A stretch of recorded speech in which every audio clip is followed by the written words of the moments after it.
প্রিয় বন্ধুরা, আজকে আমার স্বামীহীন জীবনের বর্ণনা নিয়ে আপনাদের মাঝে এসেছি। আশা করি আজকে আমার এই কাহিনী শুনে আপনারা ভীষণ মজা পাবেন। সাথে আমার ঠিকানাও মিলতে পারে যদি আপনি ভিডিওটি মনোযোগ দিয়ে দেখেন।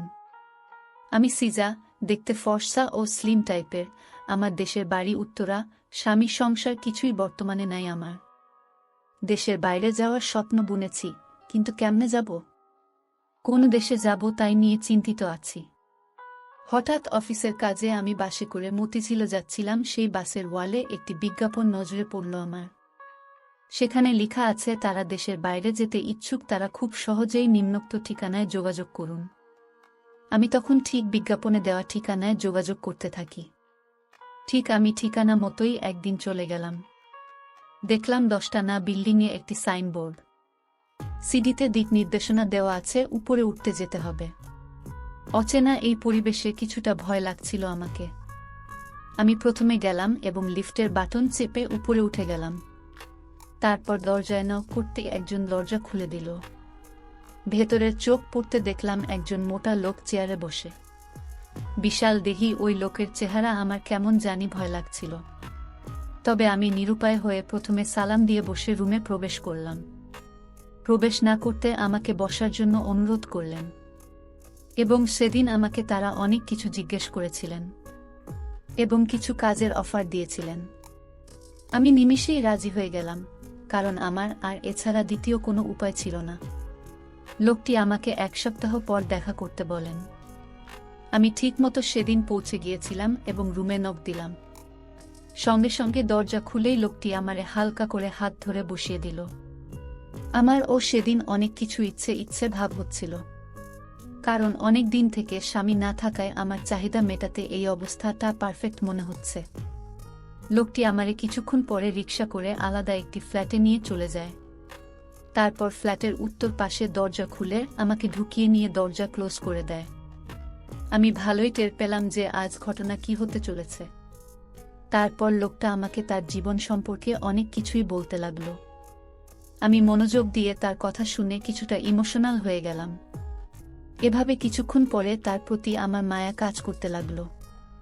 এভাবে সেদিনের মতো আমি বাড়িতে চলে আসি। আমি আসার পর লোকটি ফোন দিয়ে রূপের সৌন্দর্য করে। আমিও খুব ভালোই মজা নিলাম। তার কয়েকদিন পর আমি তার কথার মায়ায় পড়ে গেলাম। বৈশাখ মাসের কোনো একদিন আমি আবার তার সেই ঠিকানায় যাই। সেদিন কেন জানি আমার মন খুব খারাপ ছিল, তাই তার প্রচণ্ড অনুরোধে আমি তার কাছে গিয়েছিলাম। হঠাৎ আবহাওয়া খারাপ হয়ে কালবৈশাখী ঝড় উঠেছে। বাইরে বিজলি চমকানোর সময় আমি খুব ভয় পেলে আমি তাকে একবার ভুল করে জড়িয়ে ধরলাম। সে খুশি হয়ে আমার প্রশংসা করেছেন, আমার শরীর নাকি খুবই নরম। পরে সে নিজে থেকেই আমাকে জড়িয়ে ধরে আমাকে কুলে করে খাটের উপর শুয়ে দিল। আমিও খুব ভালোই মজা পেলাম। বলতে বলতে বৃষ্টি আর ঝড় শুরু হলো। কেমন জানি একটা রোমান্টিক মুহূর্ত উপভোগ করতে লাগলাম। মনের মাঝে অনেক কিছুই ঘুরতে থাকে। কিছুই না বলে লোকটি আমার গায়ের উপর ঝাঁপিয়ে পড়ল। দুজনের মধ্যে অনেক কিছু শুরু হয়ে গেল। তবে আমি চোখ বুজে সবকিছু করলাম, কারণ আমার খুব লজ্জা কাজ করছিল। বৃষ্টি যত জোরে হয় আমার শরীর তত শিউরে ওঠে।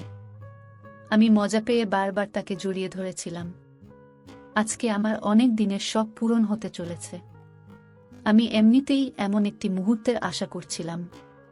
যেই কথা সেই কাজ, সে আমার সারা শরীরে মেসেজ করতে শুরু করে দিল। আহা, কি দারুণ মজা!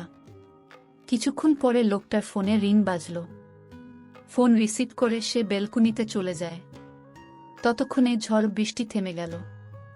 নিশ্চুপ পরিবেশ। আমি তার কথাগুলো শুনতে পেলাম। কে যেন আরো কয়েকজন আসছে। বলতে বলতে কিছুক্ষণ পর আরো 3 জন হাজির হলো। আমি ভালোই টের পেলাম তারা খুব সুবিধার না। তাদের হাতে নিশাজাত কিছু দ্রব্য দেখতে পেয়ে তখন আমার খুব ভয় লাগছিল। তারা ইশারায় আমাকে লক্ষ্য করে অনেক কিছু বলতে লাগলো। আমি ভালোই টের পেলাম যে আজ আমি শেষ। তারা ইচ্ছামতো মদ পান করতে লাগলো এবং হাসাহাসি শুরু করে দিল।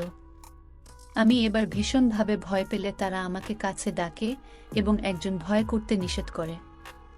শেষ পর্যায়ে তারা আমাকে জোর করে মদ পান করালো।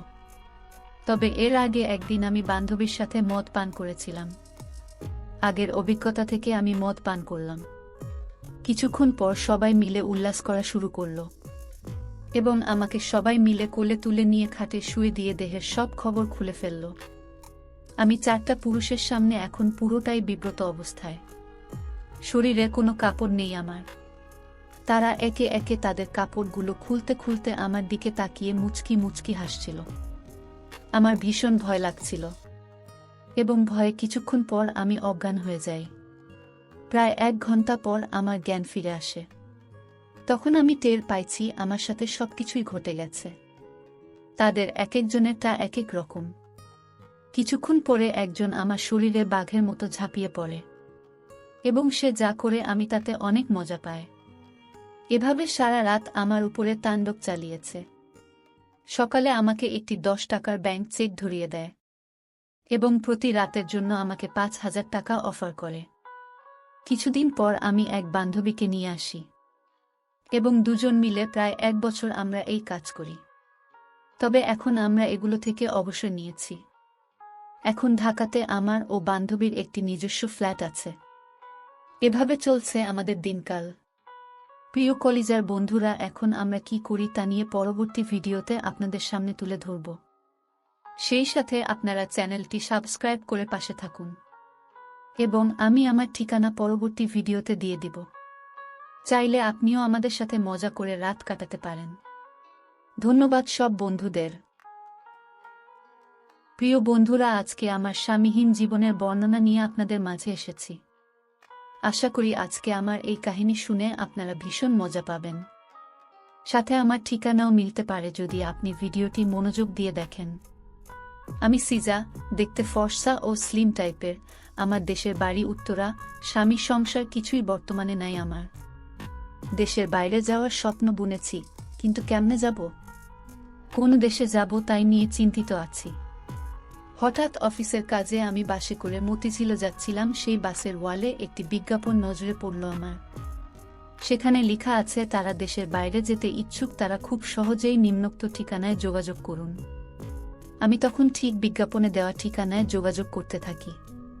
ঠিক আমি ঠিকানা মতোই একদিন চলে গেলাম।